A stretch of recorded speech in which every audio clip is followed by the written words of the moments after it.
সম্মানিত দিনী ভাই বোন, জীবনে প্রতিশোধ নেবেন না, সফল হবেন।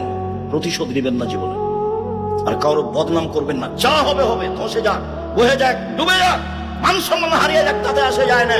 পাল্টা তার বদনাম করতে রাজি নই, করবো না বদনাম। যা হবে হবে, তার বিরুদ্ধে মামলা করব না। জমি দখল করে চেক করেছে,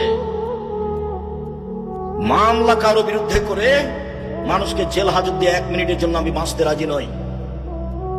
সম্মানিত দিনী ভাই বোন, শুনুন, কিভাবে ছেলে মেয়েকে জাহান্নাম থেকে বাঁচাবেন, শিক্ষিত কিভাবে করবেন। এবার শুরু হয়ে গেল একসাথে বাপ মা জিম্মেদার। একই ভাষা আল্লাহ রাসূলের মুখের, একসাথে মাও জিম্মেদার, বাপও জিম্মেদার, বাপও জিম্মেদার, মাও জিম্মেদার, একসাথে একই ভাষা। চলেন দেখি কয়েকটা। আবু হুরায়রা রাদিয়াল্লাহু তাআলা আনহু বলেন, রাসূল সাল্লাল্লাহু আলাইহি ওয়াসাল্লাম বলেছেন, কুল্লু মাউলুদিন ইউলাদু আলাল ফিতরা, প্রত্যেকটা ছেলে মেয়ে ইসলামী ধারণ ক্ষমতা নিয়ে জন্মগ্রহণ করে। আবুহু ইউহাবেদানিহি, তার পিতামাতা তাকে ইহুদি করে দেয়।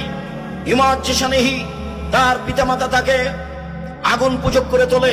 ইনাসরানিহি, তার পিতামাতাকে খ্রিস্টান করে তোলে। এই ছেলে বসো, ব্যস্ত হচ্ছ কেন তুমি?